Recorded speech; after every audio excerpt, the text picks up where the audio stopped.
All right, let's dive right in. If you're a crypto service looking to operate in Pakistan, there's a new set of rules you absolutely need to know about. Today, we're breaking down the most critical first step, the No Objection Certificate, or NOC, from the new PVRA authority. We're going to cover exactly what it is and what you need to do to get one. So, you're a virtual asset service provider, a VASP, and you're looking at the Pakistani market. You know it's a huge opportunity, right? But with this new regulatory framework, you're probably asking, where do I even start? Well, the answer begins with one key thing, the NOC. Think of the NOC as your golden ticket. Now, it's not the full license, not yet, but it's the mandatory pre-approval you have to get from the new regulator, PVARA.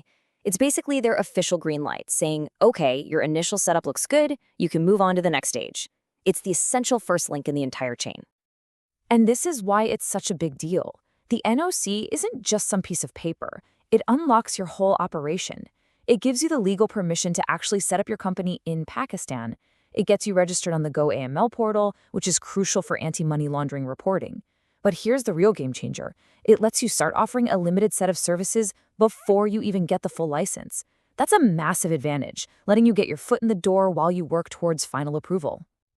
So how do you get this all-important NOC? We've broken it down into 3 parts for you, and we're starting with the most important one, building your foundation. Just like building a house, you need to have the right people and the right blueprints in place before you can even think about laying the first brick. Let's kick things off with your team. PVARA puts a huge emphasis on governance.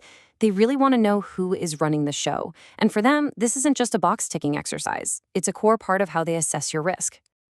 And they are very, very specific about this. The regulations list 8 mandatory roles that they call key individuals that your VASP has to have. We're talking CEO, CFO, compliance officer, your money laundering reporting officer, or MLRO, and the heads of internal audit, risk, and InfoSec. These aren't suggestions, folks. They're non-negotiable positions that are going to be looked at very, very closely. Now, it's not enough to just have names in these roles. Every single one of those key individuals has to pass what's called a fit and proper test. You'll do this using a specific document, Form A3. PVRA is going to dig into each person's background, their integrity, their professional skills, and even their financial stability. So what does that really mean for you? It means your leadership team has to be rock solid and totally transparent. All right, let's switch gears from the management team to your ownership structure. And here, there is a magic number I want you to remember. 20%. According to PVRA, any person or any company that holds 20% or more of the voting power or the shares is officially defined as a controller. This is a really critical definition. And this highlights a really important difference between a controller and a beneficial owner.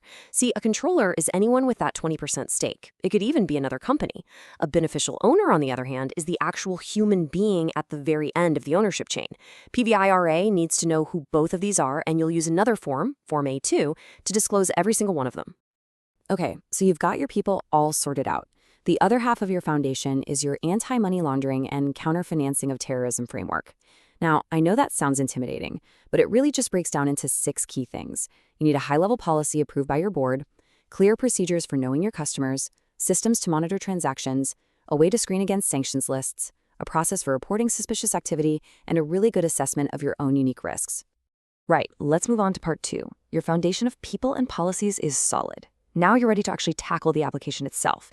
This section is all about the paperwork, and specifically Form A1 and all the documents that go with it. This is it. Form A1 is the central nervous system of your entire NOC application.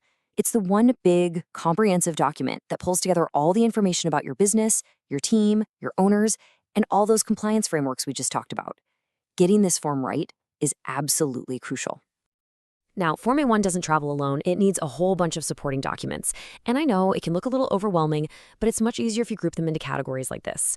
You're going to need your corporate docs, all the paperwork for your people, including those super important Forms A2 and A3, your entire AML framework and writing, details on your tech and systems, and of course, your financial statements. Okay, deep breath. You've assembled your team, you've built your policies, you've submitted all the paperwork. So, what happens next? In this final part, we're going to look at the decision process and what you need to do after you get that NOC in your hands. The moment you hit submit, a clock starts ticking. PVRA has a maximum of 60 days to do its assessment. Now, during this time, don't be surprised if they ask for interviews with your key individuals or request a bit more information. By day 60, you'll have your answer. Either the NOC is granted or it's refused. And if it's granted, well, that's when the real work begins. So, what are they actually looking for during those 60 days? Well, it really boils down to three main pillars. First, are your people truly fit and proper for their roles? Second, is your AML framework robust and ready to go from day one? And third, is your business financially sound? They need to see that you're not just ready on paper, but you're ready in practice. And I really have to stress this.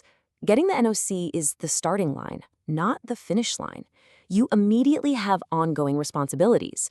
You have to comply with all the AML rules. You have to let PVARA NOA know about any big changes, like a new CEO. You've got to file an annual return using Form A6. And most importantly, you have to keep working towards that full VASP license application. And you have to take these obligations seriously. I mean, this code is taken straight from the regulations, and it makes it crystal clear. PVARA can, and they will, revoke your NOC if you provide false information or if you slip up on your AML duties. The trust they're giving you is definitely conditional. So there you have it. The path to operating in Pakistan is now clear. And it all starts with the NOC. Yes, it requires a solid foundation of great people, robust policies, and a commitment to transparency. The process is tough, no doubt, but the gateway to a major new market is officially open. The only question left is, are you ready to walk through it?